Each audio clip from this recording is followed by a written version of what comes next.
दूसरी तरफ हम लोग योजिन को देखते हैं जो कि खूब मेहनत कर रहा होता है। तो एक्चुअल में जिनवू को जो लोग भी हेट कर रहे होते हैं, योजिन उन सभी लोगों के खिलाफ कंप्लेन रेज कर रहा होता है और कहता है कि मैं किसी को भी माफ नहीं करूंगा जो लोग भी जिनवू के खिलाफ हेट बोल रहे हैं। और वो सभी के खिलाफ योजिन गुस्से में कहता है अगर वो लोग मेरे सामने आके रोएंगे गिड़गिड़ाएंगे तब भी मैं उन लोगों को छोड़ूंगा नहीं, उनकी हिम्मत कैसे हो गई। और वो ये सब कुछ काफी ज्यादा देर से कर रहा होता है, इसलिए काफी ज्यादा गया होता, कहता है यार आज तो मैं काफी ज्यादा थक गया हूँ। तभी वहाँ पर जिनवू आ जाता है अपने शैडो एक्सचेंज स्किल का इस्तेमाल करके। वो योजिन से कहता है कि शुक्रिया योजिन, इतना तुम हार्ड वर्क कर रहे हो मेरे लिए। योजिन कहता है हाँ हाँ सर। योजिन अपने मन में सोचते हुए कहता है कि ये हमेशा जब मर्जी यहाँ से डिसअपीयर हो जाते हैं और जब मर्जी कहीं से भी आ जाते हैं। जिनवू से पूछता है वैसे सब कुछ ठीक तो है ना। योजिन कहता है हाँ सर सब कुछ ठीक है, पर आप इतने अजीब से क्यों दिख रहे हैं। जिनवू उसको बताता है कि मैं डायरेक्टली गेट से आया हूँ और तुमने कहा था कि हमको थोड़े बहुत पैसों की जरूरत है गिल्ड को स्टार्ट करने के लिए, है ना, ये लो। योजिन देख के काफी ज्यादा हैरान होता है। वो कहता है इतने सारे प्रीमियम इसेंशियल स्टोन, क्या आपने कोई हाई रैंक की गेट क्लियर किया है क्या सर? ये तो हमारे एम्प्लॉय के लिए काफी होगा। जिनवू कहता है एम्प्लॉय? योजिन उसे कहता है कि हाँ सर मैंने आपको बताया तो था ना, क्या आपको याद नहीं है? हम लोग को एक और मेंबर की जरूरत है। जिनवू कहता है अच्छा हाँ तुमने कहा था कि लगभग हमको 3 लोगों की जरूरत है, एक गिल्ड मास्टर, एक वाइस गिल्ड मास्टर और एक एक्स्ट्रा मेंबर। जिनवू कहता ये बात तो है, चलो ठीक है। और कुछ इम्पोर्टेंट चीज जो कि तुम मेरे को बताना चाहोगे? योजिन से कहते हाँ सर एक और इम्पोर्टेंट चीज है, काफी ज्यादा अर्जेंट। जिनवू कहता क्या है? योजिन उसको बताता है कि हमारी गिल्ड का नाम, हमको अपनी गिल्ड का कोई नाम रखना होगा। जिनवू कहता ये भी इम्पोर्टेंट था क्या? मुझे लगा इम्पोर्टेंट नहीं होगा। योजिन उसके ऊपर चिल्लाते हुए कहता नहीं सर ये तो हमारे लिए बहुत ज्यादा इम्पोर्टेंट है सर। उसके बाद योजिन जिनवू को बताता है कि वैसे सर पहले मैंने सांग यो गिल्ड सोचा था, हम दोनों के जो लास्ट नेम है उसको हम लोग मिला लेंगे, लेकिन ये उतना जचा नहीं। वैसे हाँ यो सांग गिल्ड भी, ये भी काफी अच्छा है, लेकिन सर मैं आपका नाम अपने नाम से आगे कैसे रख सकता हूँ? इसके बाद योजिन उसको काफी सारे और भी कॉम्बिनेशन बताता है। तभी जिनवू उससे बोलता है कि वैसे सोलो प्लेयर गिल्ड कैसा रहेगा? ये बात सुनने के बाद योजिन कहता है क्या? जिनवू से कहता है कि बेसिकली ये सब कुछ सोलो हंटिंग से स्टार्ट हुआ था ना। योजिन अपने मन में सोचते हुए कहता है इन्हें क्या लग रहा है, ये कोई जोक है? मुझे हमेशा से लगता था कि ये हर चीज में बेहतर है, पर ऐसा नहीं है। हाँ वैसे भी ये भी इंसान है, ये भी हमारे तरह सोचते हैं। तभी गेट पर कोई आता है, वो गेट खटखटाता है। योजिन कहता है अब कौन है? और जैसे योजिन बाहर जाता है तभी जो बाहर आया हुआ होता है वो योजिन से बोलता है क्या ये मिस्टर सांग जिनवू का ही ऑफिस है? तभी योजिन से बोलता है कि हाँ लेकिन आप कौन? और तभी वो देख के काफी ज्यादा हैरान होता है, कहता है मिस चाइन आप? तो एक्चुअल में यहाँ पर मिस चाइन आई हुई होती है। वो भी कहता है मिस चाइन आप यहाँ पर क्या करने आई हैं? मिस चाइन उसे कहती हैं कि वैसे मैं यहाँ पर तुम्हारा गिल्ड ज्वाइन करने के लिए आई हूँ। जिसके बाद ये लोग आपस में बात करने लग जाते हैं फिर से। जिनवू मिस चाइन से पूछता है कि मैं आपसे दोबारा पूछना चाहूंगा वैसे आप यहाँ पर क्या करने के लिए आई हैं? मिस चाइन उससे बोलती हैं क्या तुमने सुना नहीं जो मैंने बोला था अभी, मैं तुम्हारा गिल्ड ज्वाइन करना चाहती हूँ। ये बात सुन के जिनवू भी थोड़ा सा कंफ्यूज होता है। वो अपने मन में सोचते हुए कहता है कि मैं काफी ज्यादा कंफ्यूज हो रहा हूँ, आखिरकार यहाँ पर चल क्या रहा है? जिनवू मिस चाइन से पूछता है कि वैसे क्या आपको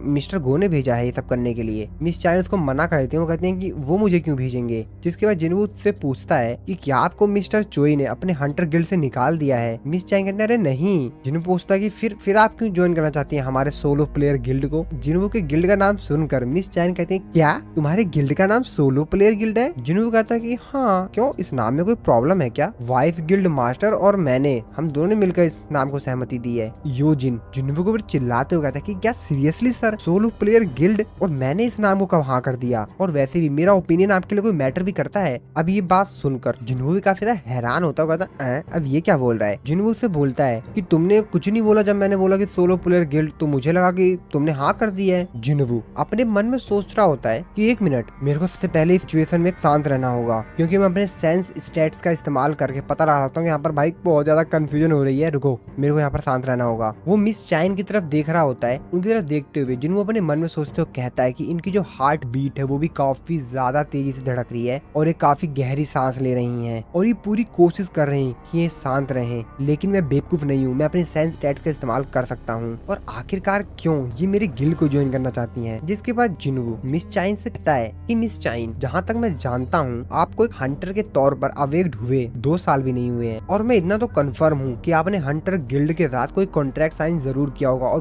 वो कॉन्ट्रैक्ट अभी तक खत्म भी नहीं हुआ होगा। जिस पे मिस चाइन जिनवू को बताती हैं कि मेरे पास कॉन्ट्रैक्ट को ब्रेक करने पे जो भी पेनल्टी लगती है मेरे पास इतने पैसे हैं कि मैं उनकी पेनल्टी को पे कर सकूं। वो अपने मन में सोचते हो कहता है कि ये पेनल्टी भी पे करना चाहती हैं, आखिरकार मेरे गिल्ड में ऐसी क्या बात है? जिसके बाद जिनवू मिस चाइन से बोलता है कि वैसे मैं आपको एक चीज बता दूं कि हमारे गिल्ड के पास एडवांस पे करने के लिए पैसे नहीं है अभी। मिस चाइन कहते हैं कि कोई फर्क नहीं पड़ता है, मेरे को एडवांस चाहिए भी नहीं। जिसपे जिन्वू मिस चाइन से पूछता है कि आखिरकार आप हमारे गिल्ड को ज्वाइन ही क्यों करना चाहती हैं? आपको हमारा गिल्ड ज्वाइन करके कुछ भी नहीं मिलेगा। मिस चाइन अपने मन में सोचते हुए कहते हैं कि आखिरकार मैं इसको किस तरीके से एक्सप्लेन करूं जिस इसको लगेगा कि मैं क्रेजी हूं। मेरे को इसको सच नहीं बताना चाहिए, क्या मेरे को इसको सच बता देना चाहिए? जिसके बाद मिस चाइन अपने मन में सोच रही होती हैं। तो ये सब कुछ स्टार्ट हुआ था फर्स्ट टाइम जब मिस चाइन और जिन्वू आपस में मिले थे पहली बार, जब जिन्वू एज अ वर्कर गया था डंजन के अंदर। तब मिस चाइन को जिन्वू के अंदर से काफी अलग ही स्मेल आई थी और इस वजह से मिस चाइन ने उसके ऊपर शक भी किया था और उसके बारे में काफी सब कुछ बहुत सारी इन्फॉर्मेशन जो भी थी वो सब कुछ निकलवाया था और फिर उनको धीरे धीरे कर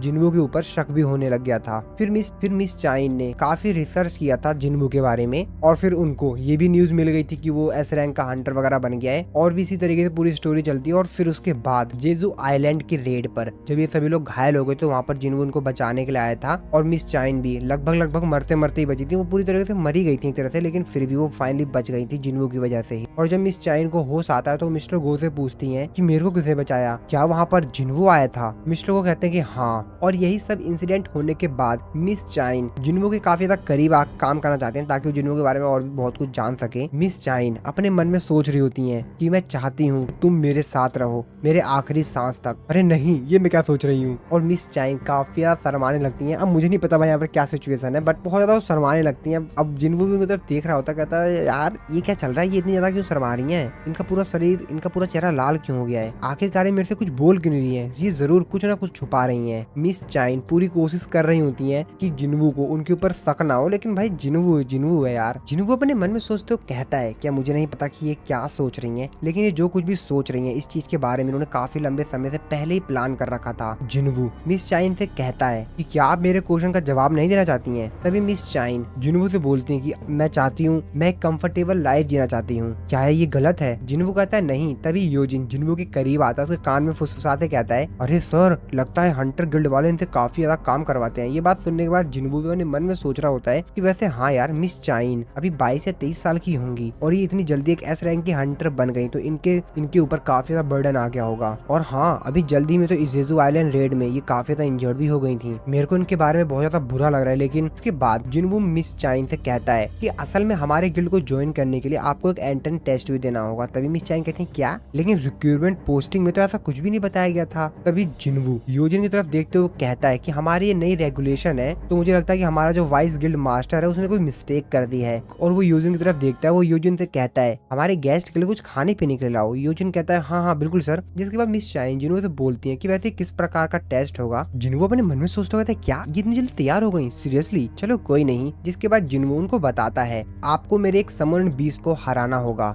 मिस चाइन बोलती हैं बस इतने सी बात, लगता है आप मेरे को अंडर एस्टिमेट कर रहे हैं मिस्टर जिन्वू, तो बताइए मेरे को किससे लड़ना होगा। जिन्वू उनसे कहता है कि मैं कोशिश करूंगा कि मैं आपको सबसे स्ट्रॉन्गेस्ट दूं, सिर्फ आपके लिए। मिस चाइन भी कहती है हाँ ठीक है।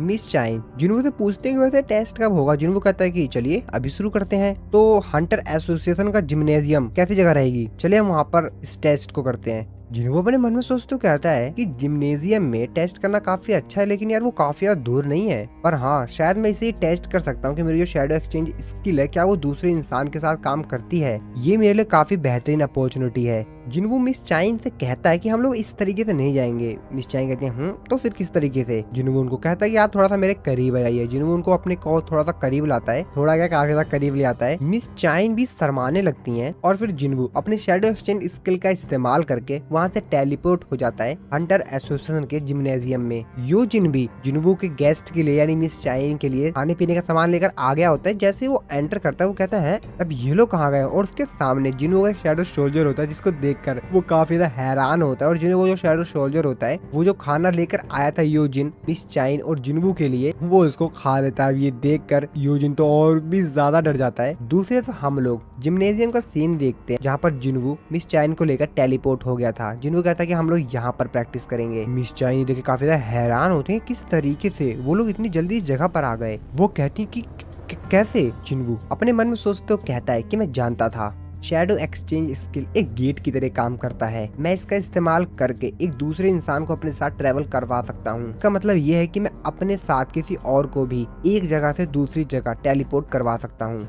लेकिन हाँ मेरे शैडो सोल्जर को भी उस जगह पर होना होगा, 3 घंटे तक वेट भी तो करना पड़ेगा ना, तो मेरे पास 3 घंटे हैं। चलो मैं इनका यहाँ पर टेस्ट ले लेता हूँ, शायद मैं इस स्किल का इस्तेमाल करके वर्ल्ड के दूसरी साइड भी ट्रेवल कर सकता हूँ, ये तो देखने वाली बात होगी। जिसके बाद जिनवू मिस चाइन से कहता है चलिए शुरू करते हैं। मिस चाइन तो अभी भी हैरान होती है कि किस तरीके से जगह पर इतनी जल्दी आ गई। जिसके बाद मिस चाइन जिनवू से कहती है कि मेरे को जस्ट अभी याद आया है, मैं अपने साथ कोई वीपन नहीं लेकर आई हूँ। जिनवू कहता है ओह तो आपका मतलब उस पिकैक्स से है। ये बात सुनने के बाद मिस चाइन काफी ज्यादा हैरान होते हैं, कहते हैं क्या, अरे नहीं नहीं नहीं नहीं वो मेरा वीपन नहीं है। जिनवू कहता है अरे मैं सिर्फ मजाक कर रहा था, सीरियस मत होइए। मिस चाइन कहते हैं हाँ चलो फिर ठीक है, कोई नहीं, सामने एक स्टोरेज रूम है, वहां से मैं वीपन को बोरो कर लेती हूँ। स्टोर रूम के अंदर जाकर वहाँ पे एक वीपन को सिलेक्ट करती है। वहाँ पर वैसे काफी सारे वीपन होते हैं जी, मैं वो हंटर्स के लिए, तो यहाँ पर काफी सारे वीपन अवेलेबल होते हैं उनके लिए, और इसीलिए मिस चाइन उनमें से एक स्वॉर्ड पिकअप कर लेती है। मिस चाइन जिनवू से कहती है कि मैं तैयार हूँ। जिनवू उनसे कहता है कि ये वीपन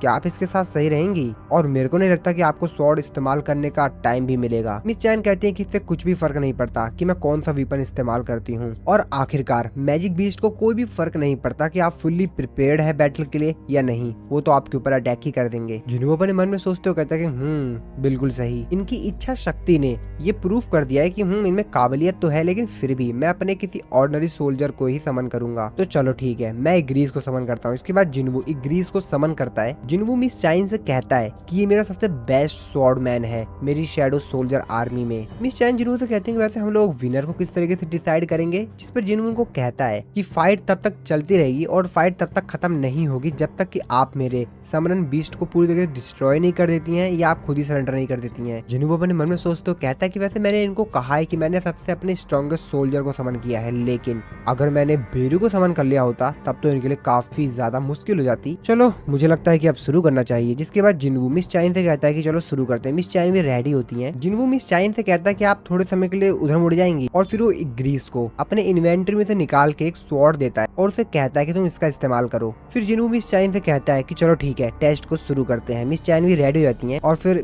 इग्रीस और मिस चाइन के बीच में फाइट स्टार्ट होती है। जिनवू अपने मन में सोचता कहता है जितना मैंने एक्सपेक्ट किया था ये तो उससे भी फास्ट है। अगर कोई ऑर्डिनरी इंसान हो तो वो तो मारा जाएगा अगर इग्रीस ने अपनी ताकत दिखा दी तो। चलो देखते हैं। हंटर एसोसिएशन में हम लोग मिस्टर गो को देखते हैं जो कि अपना काम कर रहे थे, तभी उनको कुछ सुनाई देता है। वो अपनी खिड़की से देखते हैं तो उनको जिम्नेजियम का लाइट जलती हुई दिखाई देती है। वो कहते हैं जहाँ तक मेरे को याद है जिम्नेजियम को किसी ने आज के लिए रिजर्व नहीं कर रखा था। जिसके बाद वो फोन लगा के अपने एक असिस्टेंट से बोलते हैं कि जिम्नेजियम के अंदर की इंटरनल जो सीसीटीवी है उसका मेरे को एक्सेस दो। मिस्टर गो जब देखते हैं कि वो कहते हैं क्या वैसे ये दोनों यहाँ पर कब आ गए, और फिर मिस्टर गो को याद आता है ओ तो ये बात है। तो यहाँ पर उनको याद आता है कि जरूर जब मैंने मिस चाइन को बताया कि वहाँ पर जिनवू इन लोगों की मदद करने के लिए आया था तो जरूर मिस चाइन उनसे इम्प्रेस हुई होंगी। चलो कोई नहीं। जिसके बाद मिस्टर को अपने असिस्टेंट से कहते हैं कि मैं माफी चाहूंगा, लेकिन क्या तुम सिक्योरिटी कैमरास को जिम्नेजियम के अंदर जो उनको बंद कर दोगे। जिस पर वो कहता है कि लेकिन सर, मिस्टर को उससे कहते हैं आज इंस्पेक्शन डे है और इसीलिए उसको बंद कर दो। जिस पर वो कहता है ठीक है सर।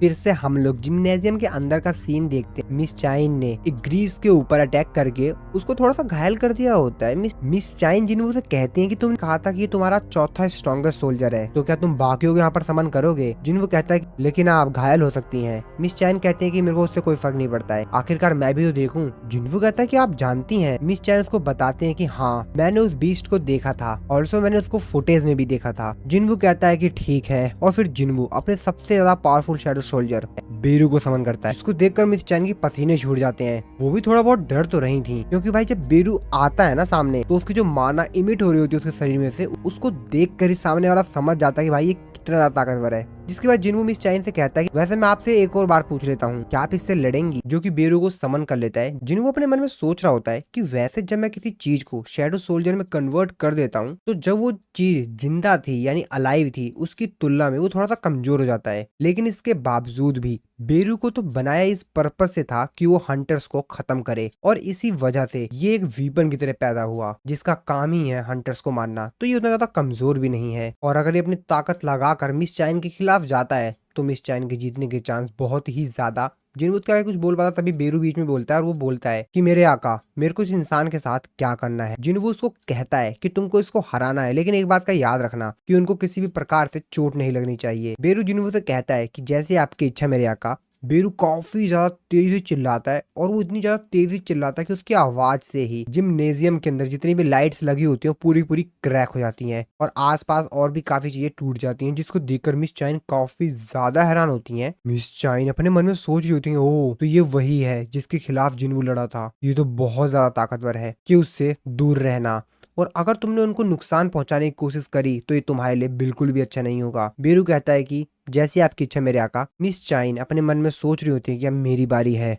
मेरे को अपनी आंखें खुली रखनी चाहिए। और ऐसा वो सोच रही होती है उससे पहले ही बेरू काफी ज्यादा तेजी से मिस चाइन के पीछे आता है। मिस चाइन अपनी स्वॉर्ड लेती हैं और उसके ऊपर अटैक करती हैं, लेकिन बेरू उनके अटैक को रोक लेता है, जिसको देखकर मिस चाइन काफी ज्यादा हैरान होती है। बेरू कहता है, बेरू अपने मन में सोच रहा होता है कि मेरे आका ने यानी कि मेरे मेरे किंग ने मेरे को एक कमांड दिया था कि तुम्हें इसको हराना है बिना इसको नुकसान पहुंचाए। तो असल में मेरे को इसको ये दिखाना है कि आखिरकार मैं कितना ज्यादा ताकतवर हूँ और इसको हराना भी है बिना इसको नुकसान पहुंचाए। ये तो बहुत ही सिंपल टास्क है ना। मिस चाइन उससे तलवार छुड़ाते हैं और फिर से उसके ऊपर काफी तेजी से अटैक करती हैं, लेकिन फिर से वो डॉज कर लेता है। मिस चाइन अपने मन में सोच रही होती हैं कि अभी तक मैंने हार नहीं माना है, और वो काफी ज्यादा तेजी से बेरू के ऊपर अटैक करती हैं। वो हर तरफ से उसके ऊपर अटैक करती हैं, लेकिन बेरू उनके सारे अटैक से बच रहा होता है। मिस चाइन अपने मन में सोचते हुए कहती हैं कि कैसे, ऐसा तो हो ही नहीं सकता, ये मेरे सारे अटैक्स को डॉज किस प्रकार से कर ले रहा है, ये मेरे से काफी ज्यादा दूर है और ये अपने पैरों को हिला तक नहीं रहा है, और इसके बावजूद भी मेरे सारे अटैक्स को डॉज कर ले रहा है। तभी बेरू मिस चाइन के पास आता है और ये बहुत तेजी से चिल्लाता है,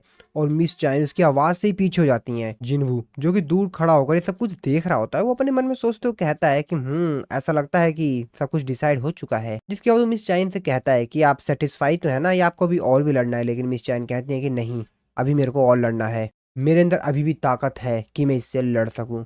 जिन्हों अपने मन में सोचते कहता है, क्या आखिरकार ये सोच क्या रही हैं, मुझे नहीं पता कि ये क्या सोच रही हैं, और वैसे भी लड़ने की सोच ही क्यों रही हैं, बल्कि इनको तो ये रियलाइज हो चुका है कि इनके और बेरू के बीच में कितना बड़ा स्ट्रेंथ का डिफरेंस है। लेकिन फिर भी बेरू मेरे जो अदर शैडो सोल्जर्स हैं उनसे काफी ज्यादा अलग है, क्योंकि इसके पास इंटेलिजेंस है, ये अपने दिमाग का इस्तेमाल कर सकता है। लेकिन ये किलिंग मशीन भी है, लेकिन इसके बावजूद भी इसने अपन ऊपर कंट्रोल किया और वो उनको खत्म करने की कोशिश नहीं कर रहा है, क्योंकि इसका जो मेन लक्ष्य है वो तो खून का प्यासा है। ये सामने वाले तो उसका काम है निपटाना, लेकिन ये फिर भी कंट्रोल कर रहा है और मिस चाइन को ज्यादा नुकसान नहीं पहुंचा रहा है। अब मुझे नहीं मालूम ये ऐसा क्यों कर रही है, शायद इनके पास इनका खुद का रीजन हो, लेकिन मैं आशा करता हूँ कि कोई गलत कदम ना उठा ले। मिस चाइन पता नहीं अपने दिमाग में क्या सोच रही होती हैं और वो बेरू की तरफ ही देख रही होती हैं। तभी बेरू को एक इंस्टिक्चुअल वार्निंग आती है। बेरू मिस चाइन की तरफ देखते हुए कहता है कि तुम्हारी हिम्मत कैसे हुई। बेरू काफी तेजी से मिस चाइन की तरफ जाता है, उनके ऊपर एक अटैक करता है, लेकिन मिस चाइन उसके उस अटैक से बच जाती है। लेकिन बेरू का यह जो अटैक होता है वो काफी ज्यादा पावरफुल होता है और जमीन में पूरी जमीन ही फट जाती है एक्चुअल में, और पूरी चारों तरफ भाई तहस नहस हो जाती है पूरी जमीन जहां पर बेरू का हाथ पड़ता है। अभी देखकर मिस चाइन थोड़ा सा घबराती हैं और बेरू फिर से गुस्से में मिस चाइन की तरफ देखती हैं, जिसके बाद मिस चाइन सोच रही होती है कि मैं अपने शॉर्ट डांस स्किल का इस्तेमाल करूंगी। मिस चाइन अपने दिमाग में सोच रही होती हैं कि मेरे पास सिर्फ एक ही चांस है, मेरे को एक ही चांस में इसके ऊपर अटैक करना होगा, क्योंकि मेरे पास इतनी माना नहीं है और इसी वजह से मैं इस स्किल का सिर्फ एक ही बार इस्तेमाल कर सकती हूँ। हाँ, मुझे इस स्किल का इस्तेमाल करना पड़ेगा। और वो बेरू के ऊपर काफी ज्यादा तेजी से अपनी स्वॉर्ड चलाती हैं और वो यहाँ पर स्वॉर्ड ऑफ स्लाइड का इस्तेमाल करती हैं और बेरू के ऊपर अटैक कर देती हैं। जिन्वू दूर खड़ा है सब कुछ देखकर काफी ज्यादा हैरान होता है, कहता नहीं। लेकिन तभी मिस चाइन जैसे ही बेरू के शरीर में उनकी स्वॉर्ड टच होती है, बेरू के माइंड में कुछ चीज एक्टिवेट हो जाती है और जिन्वू ने जो उसको कमांड दिया था वो उसको ना मानते हुए अपनी जो क्वीन थी जिसने उसको जन्म दिया था उसका कमांड मानने लग जाता है। तो एक्चुअल में उसका जो कमांड था वो ये था कि एक बात तुम याद रखना और ये कमांड कभी मत भूलना, तुम्हें कोई नहीं रोक सकता, तुम ही सबसे ज्यादा पावरफुल हो, अपने एनिमी को खत्म कर दो, और ये जो गर्ल है ये तुम्हारी एनिमी है। और इसीलिए बेरू मिस चाइन के ऊपर काफी ज्यादा तेजी से अटैक करता है, लेकिन जिन्वू बेरू के ऊपर चिल्लाता है कि रुको और काफी ज्यादा तेजी से जाता है और बेरू के उस अटैक को रोक लेता है अपने हाथों से और उसको पीछे हटने के लिए कहता है। जिन्वू उससे कहता है कि मैं तुमसे कहा था ना कि रुको। जिन्वू बेरू के ऊपर गुस्सा होता है, जिसके बाद वो यहाँ पर मिस चाइन से पूछता है कि आप ठीक तो है। मिस चाइन कहती है हाँ मैं ठीक हूँ। बेरू जो कि थोड़ा सा दूर चला गया था, तो यहाँ पर जिन्वू ने जब उसको पकड़ा था, उसके अटैक को डॉज किया था, तो उसको थोड़ा सा दूर कर दिया था उसको मिस चाइन से, जो कि जिन्वू से माफी मांगता है और उससे कहता है कि मेरे किंग मेरे को माफ कर दीजिए। जिन्वू कहता है क्या है ये। जिन्वू मिस चाइन से कहता है कि आखिरकार आप अपने आप को इतना पुश क्यों कर रही थी, आपको इतना सब कुछ करने की जरूरत नहीं थी, आपको हमारे गिल्ड को ज्वाइन करने के लिए इतनी ज्यादा कोशिश करने की जरूरत नहीं थी। मिस चाइन जिन्वू कुछ भी रिप्लाई नहीं देती है। जिन्वू उनसे आगे कहता है कि ये सिर्फ एक टेस्ट टेस्ट ही तो था ना, एक नेमलेस गिल्ड का एक एंट्रेंस टेस्ट। आपको इतना ज्यादा कुछ करने की जरूरत नहीं थी, और आपके जैसे हंटर को अपनी लाइफ को इस चीज के लिए रिस्क में नहीं डालना चाहिए, और ये उतना ज्यादा कीमती भी नहीं था। तो आखिरकार आपने अपने आप को इतना ज्यादा रिस्क में क्यों डाला? मिस चाइन उसके कुछ भी रिप्लाई नहीं दे रही होती है। जिन्हों से कहता है कि अरे आप कुछ बोलेंगी, कुछ बताएंगी। जिन्हों अपने मन में सोच रहा था कि भाई क्या सोच रही है आखिरकार, और जिन्हों बेचारा खुद ही बोल देता है कि क्या आप मेरे में इंटरेस्टेड हैं मिस चाइन। उसके उस बात का भी कोई रिप्लाई नहीं देती हैं। तभी वो कहते हैं कि क्या क्या जिन्हों भी सोच रहा था कि यार मैंने क्या कह दिया, पर मुझे ऐसा कुछ लगा तो मैंने बोल दिया यार। मिस चैन भी कहती हाँ हाँ मेरे को भी ऐसे लगता है, और वो काफी ज्यादा शर्मा रही होती हैं।